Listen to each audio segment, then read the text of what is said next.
Então vamos começar agora. Por que eu quis falar sobre esse processo versus forno? Porque tudo que a gente faz vai passar por um processo de cocção, que é o que nos torna humanos há muitos e muitos e muitos milhares de anos.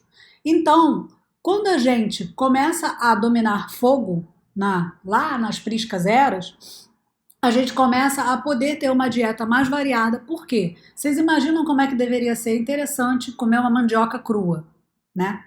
E carne. Algumas texturas ficam muito mais interessantes depois que passam pelo processo de cocção.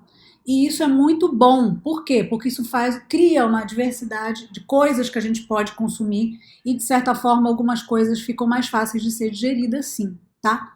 Então, é muito importante saber que quando a gente utiliza uma forma de cozinhar, seja ela para o nosso pão ou para qualquer outra coisa, isso é uma grande característica dos humanos. Animais não cozinham, tá?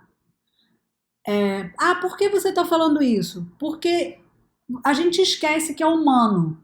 Quando a gente faz os processos, a gente para de raciocinar. E a partir do momento que a gente é humano, a gente raciocina. Quando a gente se animaliza e começa a não raciocinar e replicar uma receita, a gente está evoluindo. Então a gente tem que fazer jus com toda a honra a isso que determina a nossa humanidade. Que é o quê? O domínio do fogo e utilização de um modo de cocção de alimento, a partir do raciocínio de aplicar isso. Pô, que legal, vou botar lá um fogo e vou cozinhar um negócio. É exatamente isso, é simples. É raciocinar em torno da fonte que você vai ter para modificar a estrutura de proteína e de molécula de qualquer um dos seus alimentos que vão passar por esse processo. E aí a gente vai para o nosso pão e a gente pensa assim, como vou saber o meu forno e o meu processo? Como escolher meu forno? Como é que eu vou saber qual é a fonte de calor? O que eu vou fazer? Elétrico, gás? Todo mundo sabe que eu acho que o que tem em casa já foi escolhido. Então usa aí o que você tem em casa, domina, tira o melhor, espreme aquilo até a última gota para depois você pensar. Mas como é que é o processo de um profissional escolher ou de alguém que quer partir para outro tipo de equipamento?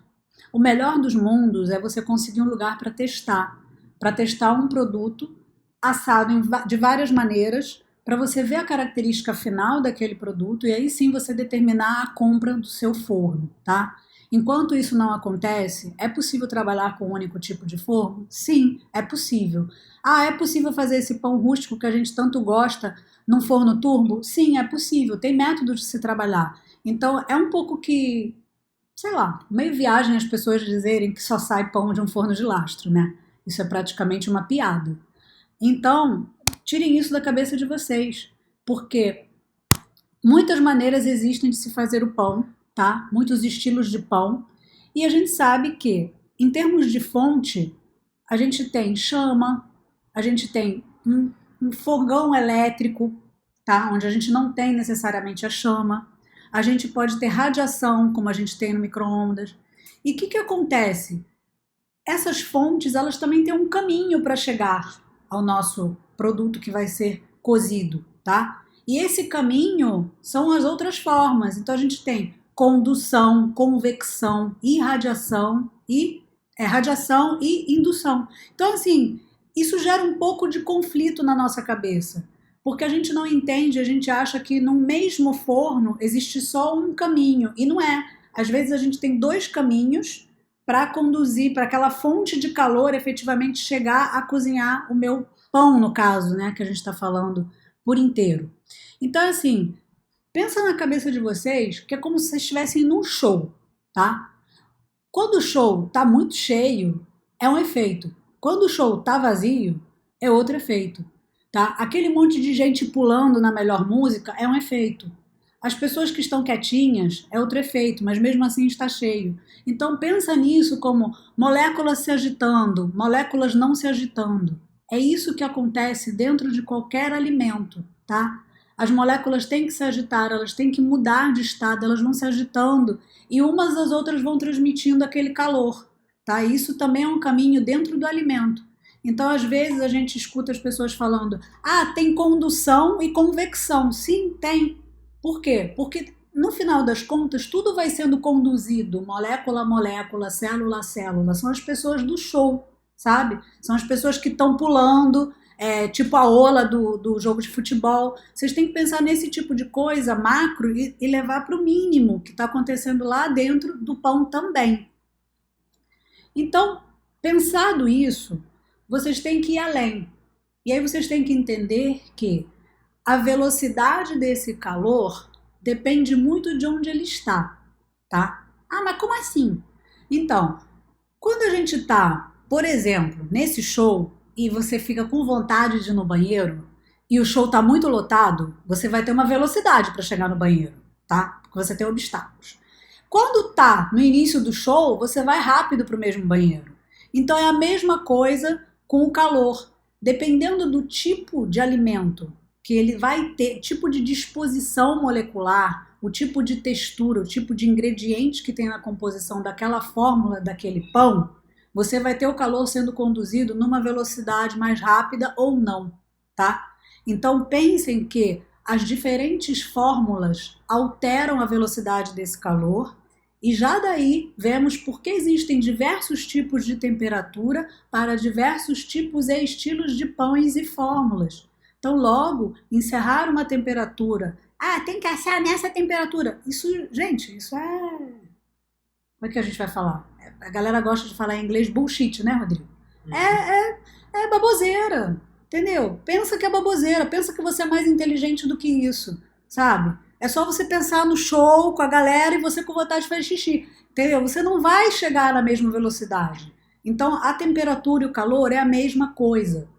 É simples, é só você entender que diversas fórmulas, diversos processos geram diversas temperaturas. E isso, se você sai dessa aula hoje pensando isso, já é assim, 50% de sucesso, tá? Porque você passa a eliminar muitas coisas que você tem na sua cabeça como dogmas e passa a fazer mais testes e confiar mais no que você está fazendo, mesmo você ouvindo várias pessoas dizendo, tá? Que não é assim. Quando eu coloco para vocês que na maioria das vezes acontece de fora para dentro, por que na maioria das vezes? Porque a gente tem dois tipos de coisa, né? A gente tem, no nosso caso, o pão que está fermentando, então aquele processo tem a movimentação de dentro para fora, porque ele está gerando gás e está expandindo, mas a gente lida com um processo, quando vai para o forno, que é o contrário, que é de fora para dentro, que ele vai em camadas, tá? E isso é, se vocês pararem para pensar, é meio drogas, mas assim, são situações antagônicas e graças a essas direções diferentes é que a gente tem o resultado final. Aí ficou complicado. Não, é o seguinte, quando a gente está fermentando, aquele pão está fermentando pelo último momento lá dentro do nosso forno e que a gente espera que ele dê um pequeno salto, dependendo do estilo, ou que ele dê um salto maior, porque salto também é proporcional a cada coisa que você coloca lá no forno, a gente depende de movimentação interna, de geração de energia e trabalho interno pelas leveduras. E, por outro lado, a gente está vindo com um processo também de energia e geração de calor por fora.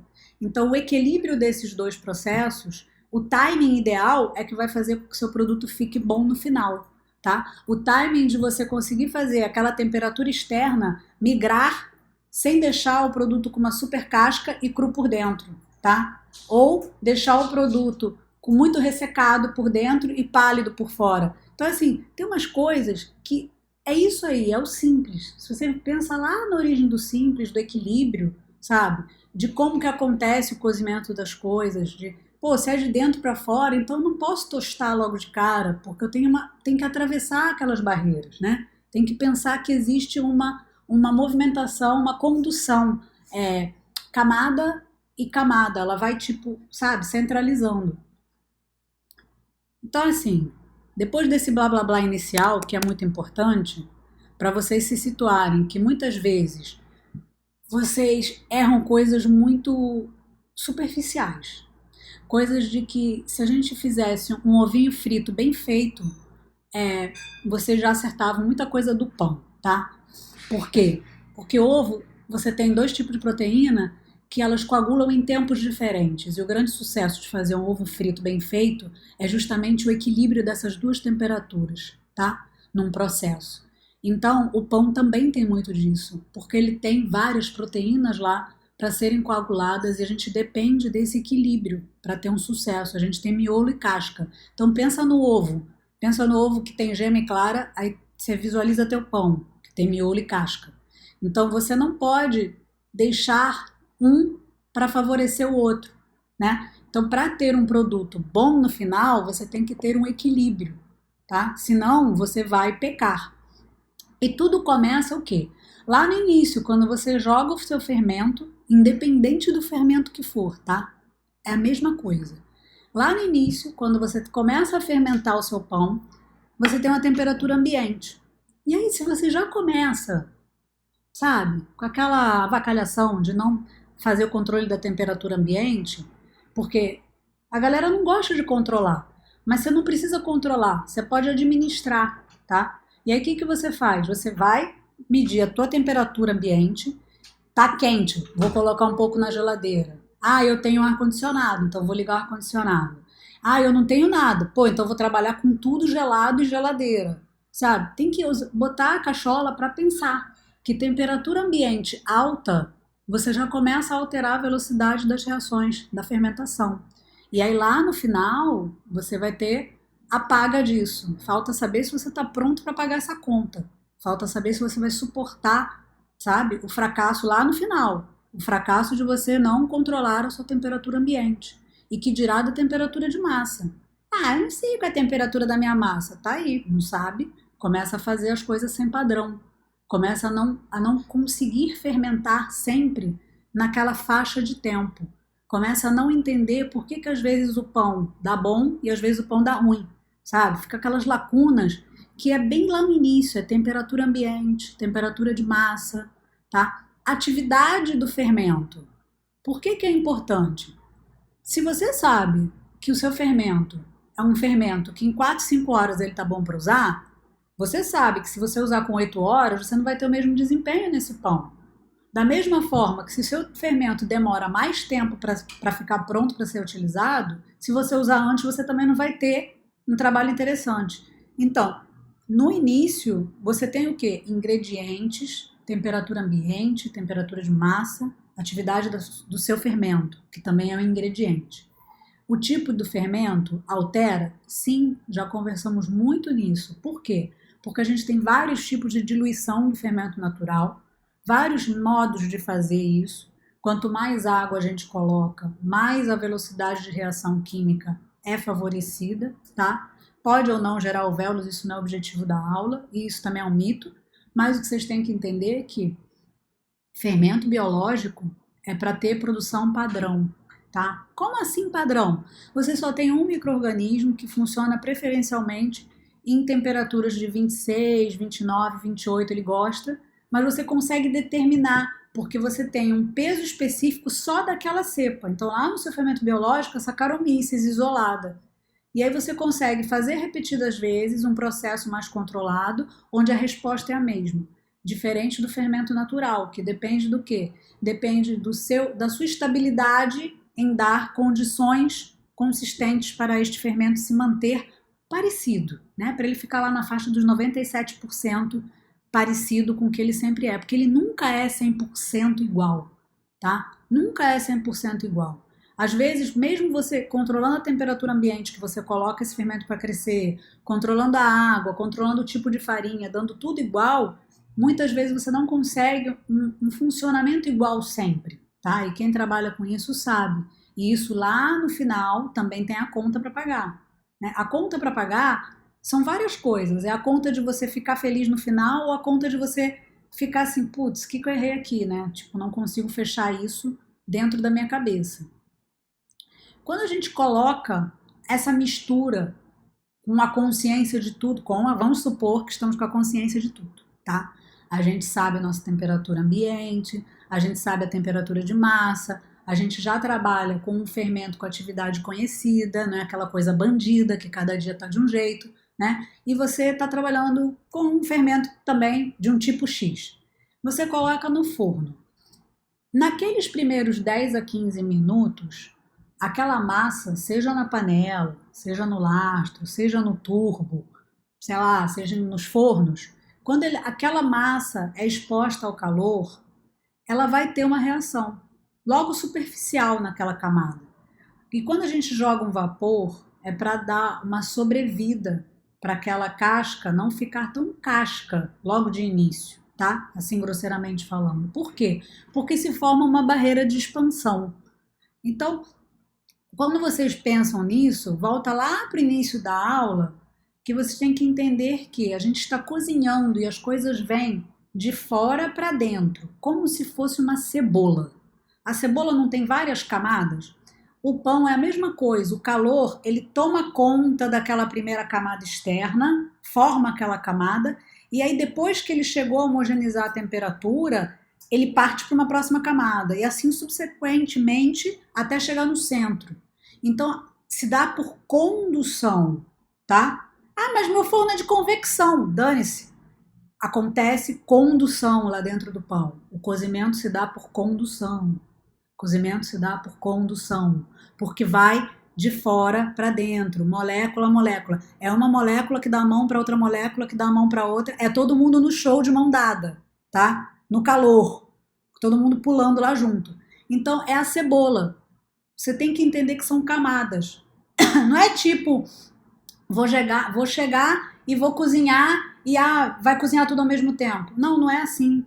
Entendeu? Lá no centro é o último lugar que vai cozinhar. Por quê? Porque são camadas da cebola. Tem que pensar nisso. E aí, quando você vai pensar que tô preocupado com a casca, a mulher acabou de falar da casca, não, ainda vou falar mais da casca, mas é que a gente tem que fazer a progressão. Porque o primeiro momento é aquela primeira arrumadinha, né? Dá uma primeira secadinha naquela casca que a gente ainda vai falar, que se forma uma película lá. Só que o grande lance é você entender miolo, tá? Se você entender miolo também, já é o outro 50% da aula. Porque assim, resume miolo a amido. Fica mais fácil para mim e para vocês, tá? A gente precisa saber, o pelo da Tite, a gente precisa saber que os amidos, tá? De uma forma geral, 60 graus começa a gelatinizar. Ah, mas o que é isso? Cara, eu vou te explicar de um jeito que assim, eu nunca contei isso pra ninguém. Nunca contei isso pra ninguém. Porque eu sou uma pessoa, não é egoísta não. É porque eu penso nas paradas pra eu entender. E aí eu entendo, aí ficou aquilo pra mim. Sempre foi assim na minha vida. Toda a vida. Tinha o caderno da turma, nego me odiava, porque eu não dava meu caderno pra ninguém. Não dava mesmo não. Achava eles todos um monte de picareta. Só dava pras minhas duas amigas, a Ana Carolina e a Bia, né? Tanto é que a gente se encontra, fala picareta, aí uma chama a outra de picareta. Mas o que acontece? A história que eu vou contar para vocês agora, vocês nunca mais vão olhar para o pão de vocês sem entender. Mesmo que ele esteja tampado na panela, você vai ter a consciência do que está acontecendo lá dentro. Que não é visual, não é privilégio de que tem um forno de lastro, que está lá olhando o que está acontecendo. Uma bobagem também. Muitas dessas pessoas que têm esse forno ficam olhando lá e não entendem nada do que está acontecendo. A grande realidade é essa, sabe? É isso mesmo a realidade. Mas o que eu vou contar para vocês aqui agora, que as pessoas não entendem dessa forma, se eu olhar pipocar na internet, caraca, tira o print e me manda, que é de minha autoria. A gente tem lá os grãozinhos de amido, tá? Estão lá no teu pão. Quando ele absorve a água durante o processo, ele é muito capaz de reter água. Então ele pega aquela água até 3 vezes o volume dele, o volume do peso dele, tá? E aí quando ele vai pro forno, ele começa a inchar mais. Ele começa a inchar mais e aí ele começa a expulsar isso. Só que isso visualmente, um do lado do outro, é muito difícil da gente ver como é que isso vai formar um miolo. Aí se tu pensa no guarda-chuva. Pensa no guarda-chuva. Pensa que quando tá crescendo teu pão, é um monte de guarda-chuva, micro guarda-chuva que está abrindo. Cada guarda-chuva abrindo é um grânulo de amido, que ele faz tipo uma rede, tá? E ele se conecta com as proteínas do glúten e ele começa a chupar a água de lá também. Que tem uma água que está suspensa, tá? E aí isso que é a gelatinização e formação de miolo. É um monte de grânulo de amido, um monte de guarda-chuva abrindo e se conectando. E aí aquilo gelatiniza, fica aberto. Tipo, abriu aquele guarda-chuva, expandiu, gelatinizou até o miolo. Entendeu? Então assim, coloca aí o hashtag entendi. Porque não tem outra maneira para explicar para vocês visualmente o que eu enxergo quando meu pão está crescendo, tá? Como é que eu vou falar? Aí eu visualizo o grão do amido fazendo isso. Não, não é isso. Eu imagino o que acontece, porque eu tenho imaginação.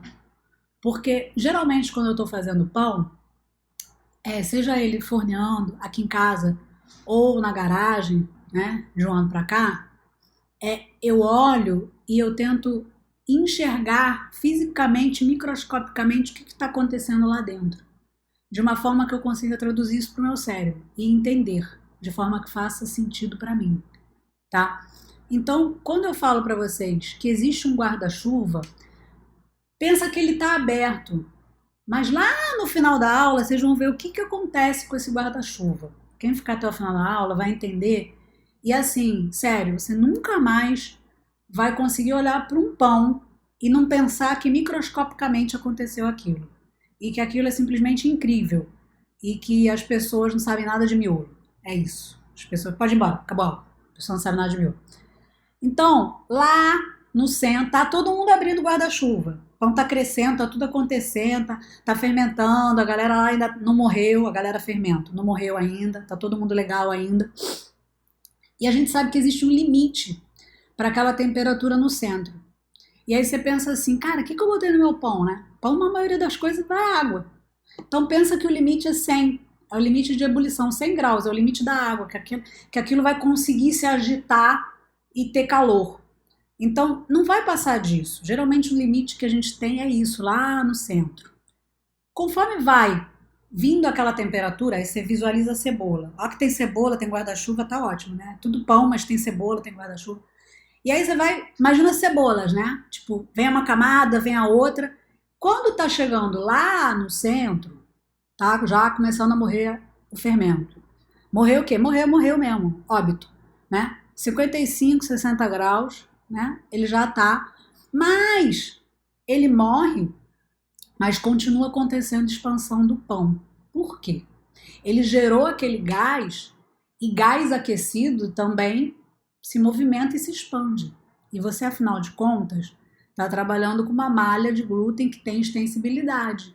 Então aquilo vai estufando e acomodando aquele gás e o guarda-chuva vai abrindo, entende? O guarda-chuva vai conectando com aquilo. E aquilo vai, teu pão está desenvolvendo.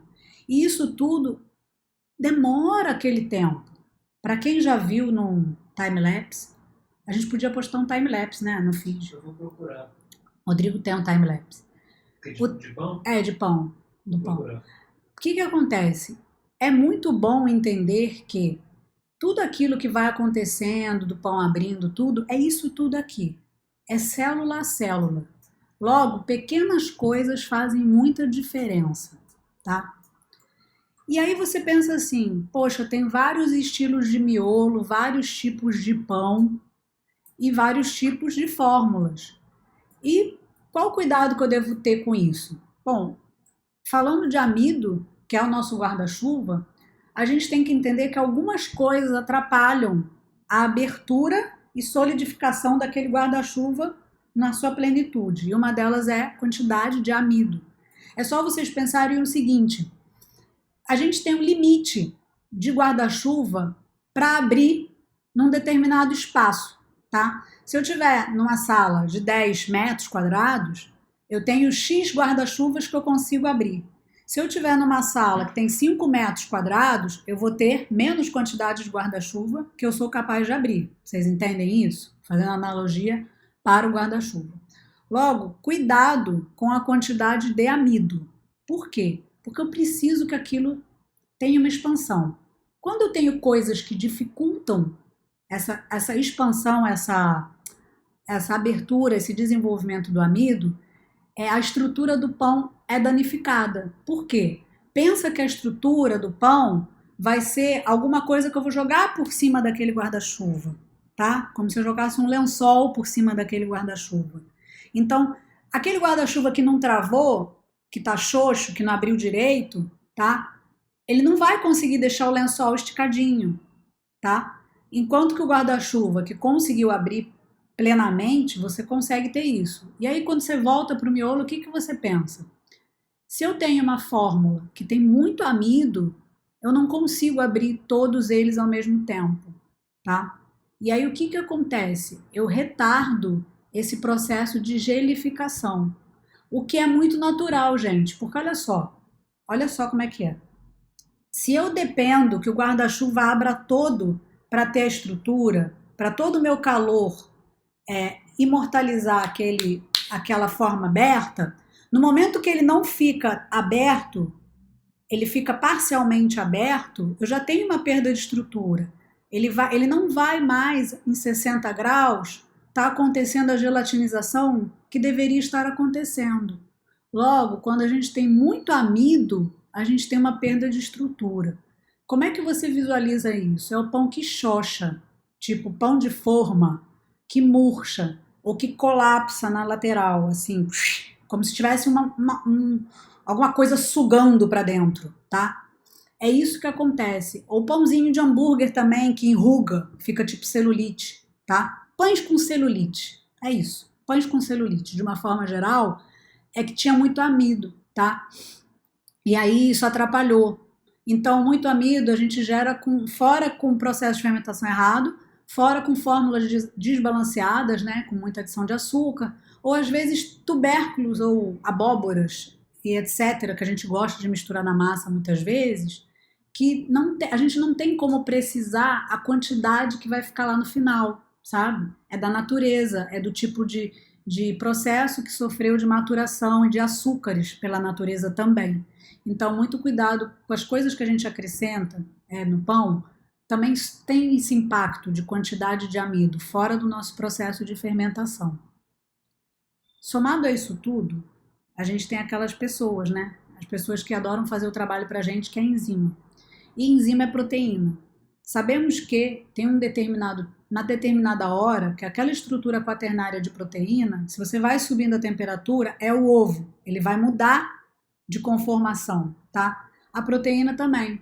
Então, com 60 a 70 graus, ela já começa a ficar meio zoada, meio inativada. 85, a alfa-amilase não faz mais nada, morreu. Né? Finita a vida da alfa-amilase.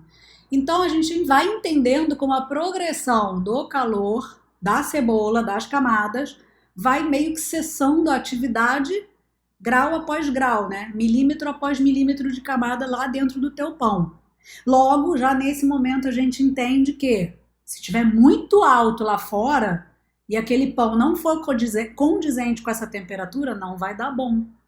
Não vai dar bom. Por quê? Porque a velocidade que vai chegar lá no centro não vai conseguir fazer tudo para o produto ficar bom no final, tá? Vai ficar um produto meia boca. É mais ou menos isso que acontece. E aí, o que acontece também? Aquelas pessoas que falam aquela pérola, né? Que tipo, miolo é porque você assou errado. Não.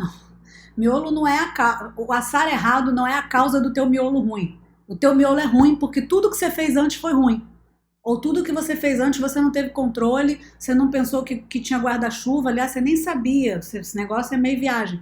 Mas a verdade é essa, você não tinha consciência de como que acontece a gelatinização, de como que o meu processo de fermentação e atividade enzimática da minha farinha e do meu processo vão impactar na quantidade de amido que eu tenho disponível depois, tá? Então, esse tipo de ajuste fino é como se você tivesse o miolo, é uma orquestra muito bem afinadinha, tá? Para cada miolo, a gente tem um tipo de treino, um tipo de sinfonia que você quer. Então você tem que ajustar pequenas coisinhas. E como é que você ajusta isso? Fazendo, provando, de acordo com o que você deseja, tá? Então, esse negócio de tipo, vou secar miolo. Gente, eu não sei o que é isso. Eu me imagino com um secador de cabelo secando miolo. Porque assim, caraca, miolo não se seca. Você seca a casca. Miolo não. O miolo tem umidade intrínseca nele. Tem um momento que ele vai secar? Tem. A gente vai conversar sobre esse momento. Mas abrir a válvula, por exemplo, ou o respiro do forno, ou deixar o forno aberto é secar a casca. Porque lá no miolo, a grande qualidade do amido é reter a umidade, tá? E isso é o sucesso de uma boa cocção. Você não quer que resseque, tá? O que você pode querer um pouco mais sequinho, um pouco mais grossa, é a casca, e você manipula isso, mas o miolo não. Então, isso é uma maneira errada de se falar, literalmente. Isso é uma prática que as pessoas falam. Vou secar o miolo. Aham, vai secar. Dou até risada. Né? Eu não seco o miolo, não. Eu não seco o miolo, não. Porque, pra mim, quanto mais úmido, tá gostoso. É diferente de estar cru, tá? É diferente de estar cru. Quanto mais a gente tem uma coisa macia, gostosa pra comer, é melhor do que uma coisa seca. Pô, se eu quero a parada seca, eu compro algodão e passo manteiga. Entendeu? Não vou ficar fazendo pão, processo longo, para depois secar o miolo. Isso é meio assim, não tem cabimento muito não, mas tá tudo certo. E aí a gente chega numa temperatura de forno, que dentro desse processo todo você fica assim, com aquela interrogação. Ah, e qual temperatura que eu vou usar? A sua temperatura. A temperatura que você ajustar para o seu processo, para a musiquinha que você vai tocar para ter o seu miolo. Porque a temperatura do colega é a temperatura do colega, sabe? Não é igual a ponto de carne. Ponto de carne é uma coisa específica. A gente tem cru, a gente tem rosé, mal passado e palha, né? Que é o bem passado. Então, assim, isso é específico. A gente tem 4 pontos. O pão, a temperatura não é assim. Cada um tem que adequar a sua temperatura. Mesmo se eu tiver um vizinho com o mesmo forno igual ao meu, o pão dele não é igual ao meu. Logo, a temperatura não será igual. E a temperatura não precisa ser a mesma do início ao fim. Você pode assar em diversas temperaturas, tá? Você pode ajustar o teto se você tiver possibilidade. Você pode jogar um vaporão. Tem muita coisa para fazer. Cada um tem o seu jeito baseado no que gosta mais. Óbvio que algumas coisas não brotam, tipo, vou brotar aqui com uma maneira de assar o pão. Não, não é isso. O lance é você entender que você, baseado na literatura, faz seus primeiros testes, suas provas e determina uma coisa que você gosta. E se você achar que você está inventando moda, que bom, se ficou bom para você. Lá dentro do pão, 85 graus, proteína coagulou. Proteína coagulou não quer dizer que o pão está pronto, tá? A proteína apenas coagulou. É que nem a gente pensar que existem nesse momento vários pontos de carne e vários pontos de gema de ovo. Então tem uma temperatura que coagula, mas não necessariamente está tudo cozido. Conseguem entender isso? Que assim, estar totalmente cozido é diferente, existem vários pontos. Então assim, pra galera que é maluca do termômetro, eu nunca fiz isso não, tá? Mas 92, 95 é o que eu aprendi, tá? Mas as outras pessoas falam, outra tempo fala 85. 85 a proteína coagulou. 92, 95 cozinhou, tá? Eu vou falar pra vocês. Eu aprendi que a gente bate na casca do pão e faz o processo repetidas vezes. Que esse negócio de espetar o termômetro no pão desculpa aí, pra picareta. Falei, pronto. Tem outro termo. Mas é técnico. Não, gente, não é técnico. A gente não faz pão em lugar nenhum espetando termômetro para saber se cozinhou. Da mesma maneira que ninguém deixa a gente fazer uma prova de corte de carne espetando o termômetro. A gente aprende como é que é. Aí o professor manda a gente botar o dedo, sabia? No negócio quente, pra gente ter noção de que é aquela temperatura. Pra gente gravar no sentido, tipo, humanizando a gente, sabe? A tecnologia é boa, mas a gente é o quê? Humano. Humano tem que raciocinar com os sentidos também. A gente mede o que é bom fazer a medição, que é a temperatura de massa, a temperatura ambiente. Mas algumas coisas, quando vão para o fogo, não necessariamente a gente precisa lançar mão disso, sabe? Por quê? Porque meio que te desconecta, aí você fica robô demais, sabe? Não, eu tenho que enfiar o termômetro, tem que estar 95 graus. Assim, é meio viagem isso, né? Ninguém perguntou, mas eu posso falar, o canal é meu, entendeu? Então eu falo mesmo, porque eu acho, quando eu vejo essas fotos, eu não acho que a pessoa tá causando, eu acho que, assim, a pessoa tá louca. Eu só imagino uma produção de 50, 30 ao mesmo tempo saindo, ela espetando todos os pães, eu quero saber se ela espeta. Mas assim, não espeta com certeza, gente, isso é palhaçada. Entendeu? E aquelas senhoras lá na aldeia de Portugal, será que elas pegam e espetam o seu pão? Mas é óbvio que não. A velhinha vai lá e faz assim no pão e tá pronto. Ela olha, sensorialmente ela sabe, pelo cheiro, que a gente vai falar agora. 115 graus, reação de Maillard. E aquilo gera uma caramelização daqueles amidos que lá em cima, ó, quando você entrou no forno, lá em cima, ó, quando a gente coloca no forno, cadê aqui a casca? Ah, tá em algum lugar, mas eu já falei. Coloquei no forno, aqui na barreira de expansão, você tem aqueles amidos que vão, conforme vão subindo vai subindo a temperatura, é a destrinização daquilo. Então aquilo vai caramelizar. E aquele cheirinho de caramelo vai dar o sinal para o seu sensorial que o pão está quase ficando pronto, tá? Então, assim, aquele cheirinho de pão é essa temperatura, é o aroma, é a temperatura agindo naquele alimento que vai desprender aquele aroma e que vai dar um sinal sensorial para você que está perto da hora, tá? Está perto da hora de ficar pronto. Então, assim, é natural você sentir o cheiro, não tem como não sentir. É uma reação química, tá?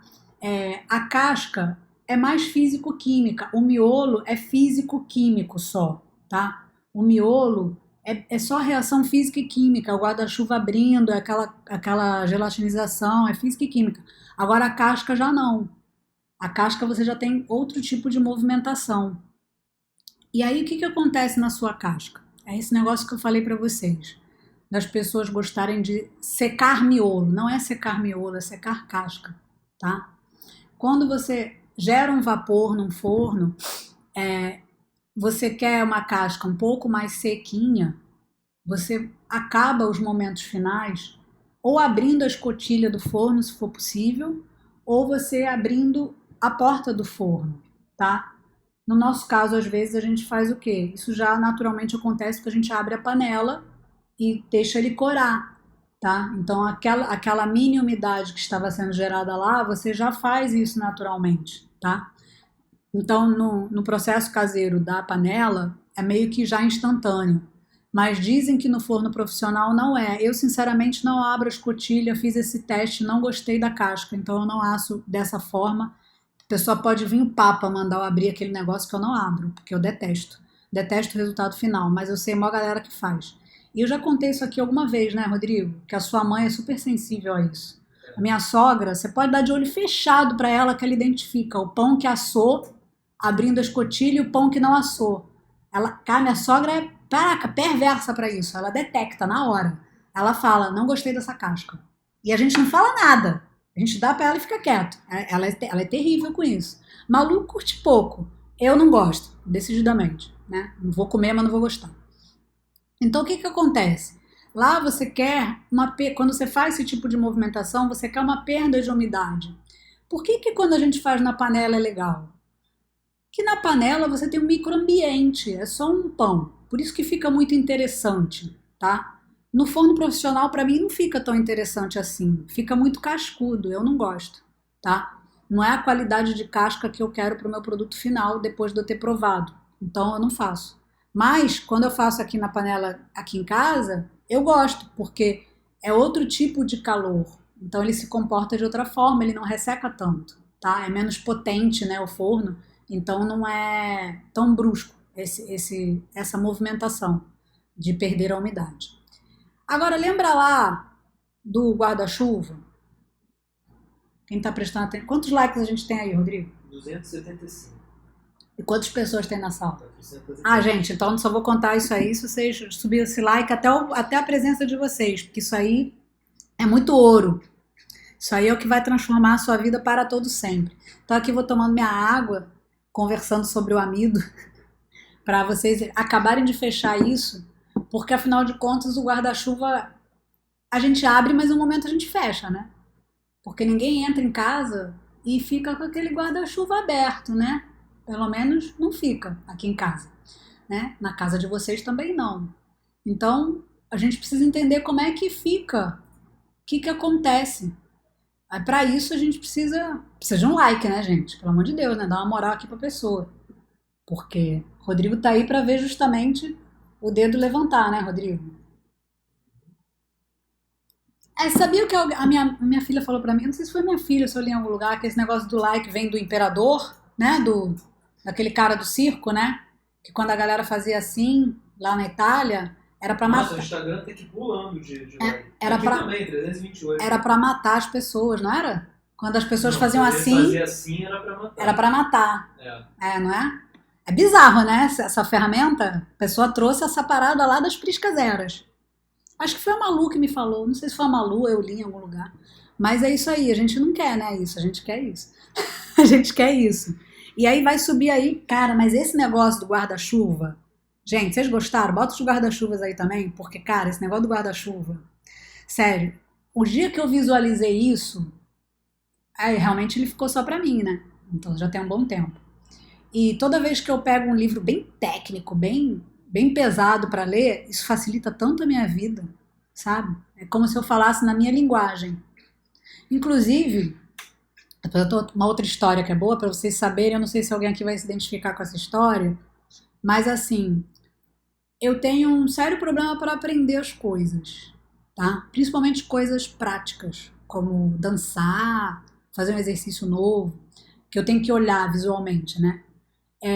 Eu não posso ver a pessoa me explicando a partir de um movimento errado. Se a pessoa falar, ó, você faz assim, mas você não faz isso, eu não posso ver, porque eu gravo. Assim, é muito rápido. Então, eu sempre tenho que ter o cuidado para as pessoas não. Eu falo assim, não me mostra o errado, me mostra só o certo. Mas eu descobri que se eu olho uma filmagem minha fazendo errado, eu aprendo. Olha que bizarro. Eu não consigo com o outro, mas comigo, se a pessoa me mostrar o meu erro e falar assim, ó, você está errando, eu consigo aprender. É muito louco isso. Mas eu não sei, isso facilita muito no processo de alguns alunos que eu explico. Eu não tenho hábito de mostrar o erro, porque como eu tenho essa deficiência, essa dificuldade, eu uso isso a meu favor na minha didática. Eu nunca explico mostrando errado. Eu sempre procuro tentar explicar de muitas maneiras possíveis, tá? Mas nunca com. Nossa, me cocei aqui. Nunca com exemplos errados. Ah, não faça assim. Eu não aprendo assim. Quantos likes temos? Faltam 4? 362. Quanto você quer? Ah, eu quero que. Quantos tem na sala? Não sei. Tem 414. Ah, então tem que dar uns 400, né? 370. Ai, gente, o Rodrigo é muito frouxo. Pelo amor de Jesus Cristo. 370. Não, o Rodrigo é aquela pessoa que não faz dieta, não. Não faz. Não consegue. Não preciso. Ah, não preciso. Não preciso. Não Putz, preciso. não preciso. Homem nunca precisa de dieta, né, gente? As pessoas acham isso. Até uma que fez assim. Cara, pro YouTube, a Maria Luísa é praticamente meu consultor, né, de mídias. Ela falou pra mim que o YouTube enxerga tudo como a mesma coisa. Não é? É. Ela falou isso pra gente. Ela falou: vê aí como é que tá, vai me botando a par. Eu quero saber se até agora também tá bem. Se vocês estão entendendo isso, porque disso depende muita coisa que acontece no forno para vocês, tá? Processo de fermentação, geração ou não, se você fermentar demais, tá? Você acaba estragando o processo todo. Por isso que às vezes uma pessoa fala assim para você: ah, isso é problema da fermentação. Aí você fala: pô, mas o que tem isso a ver? Tem tudo a ver, tá? A maioria das coisas são de coisas anteriores que a gente fez. Ó, a maioria das coisas são de coisas anteriores que a gente fez. Ótimo. Já passou de 370. Rodrigo, e daí? Eu tô querendo. Eles chegam, eles são sinistros. Eles são muito sinistros. Vou recapitular aqui enquanto vocês não batem a meta. Vocês não estão batendo a meta, mas vocês vão bater a meta porque eu acho sinistro. E afinal de contas, ninguém quer sair daqui sem saber como é que fecha o guarda-chuva, né, gente? Pelo amor de Deus, você veio até aqui, pô, tem que saber como é que acontece dentro do meu pão, por que eu preciso saber disso? Isso vai mudar completamente sua vida, com certeza. Então, olha só, estamos aqui no miolo, a gente já sabe que 60 graus, ó, tá começando a abrir vários guarda-chuvas. Não é um guarda-chuva só, não, são vários. São vários guarda-chuvas, tá? E aí eles estão se conectando, tá um encostando no outro, aí ele tá lá esbarrando naquela rede de glúten, aí ele rouba a água, a molécula da água, ele rouba um pouco para ele, aí ele continua abrindo mais ainda, tá? Visualiza. Porque assim, quando ele, pá, abre e fica, tipo assim, meu pão tá pronto. Quantos likes, Rodrigo? 381. Olha como é que vocês são. Cara, que vocês são muito sinistros. O pão tá pronto. Quando o pão tá pronto, o guarda-chuva tá aberto e travado. Tipo, tá com aquelas paradas.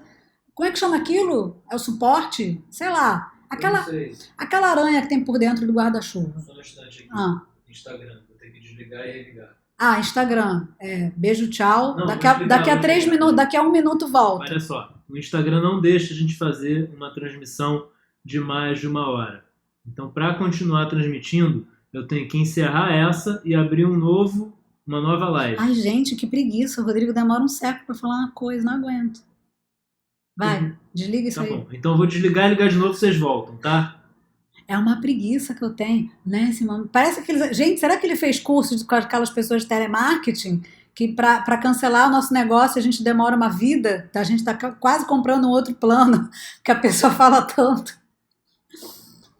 Tá em quanto já agora? Pera aí. 385. Cara, vocês são ridículos. Ó, no Instagram eu liguei de novo, tem que esperar o pessoal voltar agora. Então, Vou voltar aqui também. o Instagram voltou? Não sei, tô vendo aqui. Vê aí se voltou. Tem 8 pessoas por enquanto, tinha 50. Eu não sei, se elas não querem saber do guarda-chuva, que tadinhas, né? Já não vão saber. Então, tá pronto o teu pão. Caramelizou, você sentiu o cheiro. E lá dentro, na tua mente, você sabe que vários guarda-chuvas abriram, um tá encostado no outro. Por quê? Porque você é muito bom, você vem aqui sempre, logo você não erra no ponto de fermentação, você não erra em nada disso. Logo você teve caramelização boa, você teve todos os guarda-chuvas conseguindo abrir, entendeu? Ninguém esbarrou em ninguém, ninguém dificultou, teu pão não vai ter celulite, tudo isso que a gente já conversou aqui, porque você domina tudo. E aí o seguinte, o pão vai resfriar. O pão vai resfriar, aí a gente tem que lembrar de algumas coisas na vida. Algumas coisas que também resfriam e que vão ajudar vocês muito nessa hora, tá? E eu quero saber quantos likes temos. 393. Tá bizarro, faltam 7. Então, vocês vão entender agora como é que é o efeito do guarda-chuva fechar a partir de 2 coisas que a gente come. Uma delas é feijão, outra delas é sopa de ervilha. Aliás, a sopa de ervilha no fim de semana tava... Cara, a sopa de ervilha tá salva lá nos meus destaques, tá? Com a colaboração de técnicas de cozinha não, né? Cozinha regional francesa, professora Laura Rocha. Podia ensinar pra ele. Eu botei. Ah, você botou? Eu salvei nos destaques do Instagram. Potage Saint-Germain. Caraca, o pão então foi... Então o que acontece? Todo mundo que já fez feijão ou fez sopa de ervilha sabe que na hora que tá lá quentinho é uma coisa. Conforme vai resfriando, sofre uma modificação na textura, tá? Assim como a galera que faz mingau também sabe disso, né? Que acontece, não é? As pessoas gostam de dizer que gelatinizou. Negativo, gelatinizou já lá na panela, porque engrossou, né? Mas quando ele resfria, é a retrogradação do amido. Ai, mas que coisa feia de se falar. É aquele feijão que, cara, virou uma parada meio pastosa às vezes, né? Que a gente tem até que colocar uma aguinha, certo? E aí dá um jeito. E é a sopa de ervilha também no dia seguinte, né? Parece até que você botou agar-agar, né? Parada fica compacta, né? E se você virar, até, né, parece um colágeno, né? Literalmente. Então o que acontece? Isso é a reação do amido, tá? No final. Quantos likes temos? Ai, que beleza. 404. Então, no final o guarda-chuva fecha, gente. Tudo que você precisa saber é que ele, quando vai fechando, é a retrogradação do amido. Ele encolhe. E aí ele perde a capacidade de reter umidade. E é por isso que nosso miolo vai envelhecendo e ficando seco, tadinho. Porque o guarda-chuva vai fechando. Lógico que ele não fecha totalmente, tá? Mas essa mecânica do guarda-chuva não foi à toa que eu criei para explicar para vocês. É porque essa é a forma que eu visualizo, tá? Porque quando a gente vai efetivamente encolhendo aquele guarda-chuva e a gente vai perdendo a qualidade de retenção de água pelo grânulo de amido. No momento que a gente coloca um pouco de água no feijão e restabelece na ervilha, ok. No pão a gente recomenda umedecer um pouco, que vai voltar a crocância e o miolo vai melhorar, mas jamais será igual como fresquinho. Quem é cruel com isso aqui em casa é a Maria Luísa. No dia que o pão sai, tipo hoje saiu o pão, ela come se você deixar meio pão, porque ela diz que depois não é igual, nojenta, né? Pois é. Eu fico feliz depois, porque eu consigo, a partir do momento que eu não fico secando casca e miolo, eu tenho uma umidade lá, eu tenho meu guarda-chuva super úmido. Então, quando ele vai passando por esse momento, esse movimento inerente de se fechar e perder essa umidade, a retrogradação do amido, o meu miolo de pão, ele se mantém jovem por mais tempo. Fora que eu uso um processo natural ou de longa fermentação, no caso dos pães rústicos eu lanço mão do fermento natural, para quê? Para também ter aquela geração de ácido para dar aquela maciada. Por quê? Porque eu vou ter uma perda de umidade, porque aquele guarda-chuva vai se perder, né? Ele não vai ficar totalmente aberto, aquele grânulo de amido não vai ficar com aquela umidade toda. Então aquele ácido vai dar uma maciada no miolo. Então quando eu dou a borrifada e aqueço, eu restabeleço melhor meu miolo, mas ele jamais será como fresquinho, tá? Quando a gente guarda na geladeira, teoricamente resseca mais, mas eu já falei para vocês que eu gosto muito do meu pão na geladeira porque eu tenho um processo particular para assar. Então ele não sente isso que a galera sente, tá? Quando você congela instantaneamente, é como se você congelasse aquele guarda-chuva assim, entendem? Por isso que as pessoas falam que congelar é melhor, porque você paralisa aquele fechar do guarda-chuva, tá? Coisa que na geladeira você não paralisa, como é o feijão. O feijão você não paralisa, tá? Então, nunca mais vocês vão deixar de olhar para o pão e entender a mecânica que tem o amido, mesmo depois que ele sai do forno, tá? Por isso que tudo que tem amido são coisas extremamente vivas, mesmo tendo passado pelo processo de cocção, elas se transformam, retransformam e cabe ao humano tornar aquilo bom de novo ou não, através do raciocínio, através do fino ajuste, para dar uma reaquecida, para dar uma rearrumada e jogar aquela água, tá? Por que eu jogo água no pão, sabe? Pô, meu zelador aqui de casa, eu já contei para vocês que ele gosta muito de passar manteiga, né? E para esquentar o pão na frigideira, e ele ainda tampa para fazer vaporzinho. Olha só, humano, né? Então, assim, usa a cabeça, raciocínio. Então, cada um tem uma capacidade de pensar e individualizar o problema e resolver. Para finalizar, sobre processos e forno, minha visão sobre caramelização é: cada um carameliza do jeito que desejar. Sendo que queimado não é caramelizado. Caramelizado para no tom marrom, não tem preto, tá? Preto é amargor, é queimado.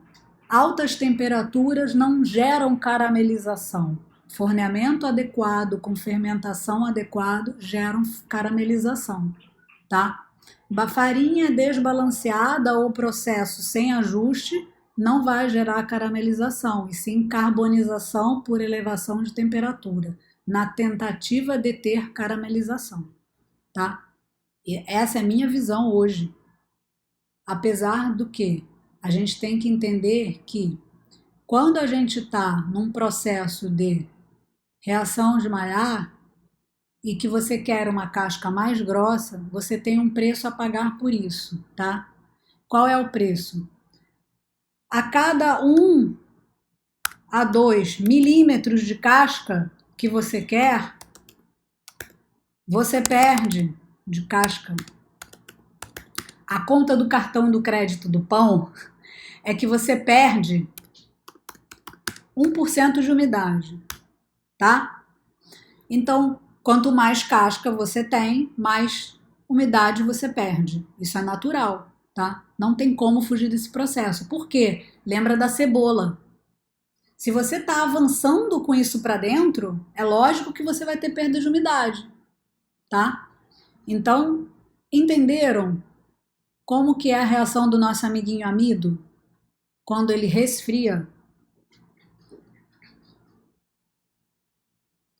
Por isso que o processo é particular de cada um. Cada um tem que fazer de acordo com o seu paladar e como gostou mais. Por isso que é muito bom ter muitos erros. A partir de muitos erros, vocês conseguem chegar ao que é bom para vocês, né? Tipo quantidade de açúcar que bota num chantilly para bater, né? Quantidade de açúcar mínima num bolo. Isso é muito prova da pessoa, né? Tem gente que faz bolo extremamente doce porque acredita naquela fórmula arcaica que tem que ter aquilo de açúcar. Não tem que ter, né? Mas isso são outros assuntos, não aqui o caso de bolo. É o caso de provar. Agora vamos abrir para perguntas e respostas, tá? Agora que vocês já sabem o que é realmente um processo vezes forno. Quando você entende esse processo todo, você volta para trás e começa a entender seu forno e aí você ajusta o seu processo, tá? Dentro da sua realidade. Então agora vou aguardar as perguntas. Dentro do tema, por favor. Conto com o Rodrigo às vezes. Às vezes. É algo que demora um pouquinho. Por que a gente conta às vezes? Por isso que não corta. Sim, porque você precisa exatamente isso, dona Juliana. Por isso não cortamos o pão quente. Porque ele ainda está. O amido ainda não está firme. Ele precisa finalizar isso, tá? Ele ainda está no processo. Aquela umidade precisa migrar para a casca. Então, por isso que não é bom.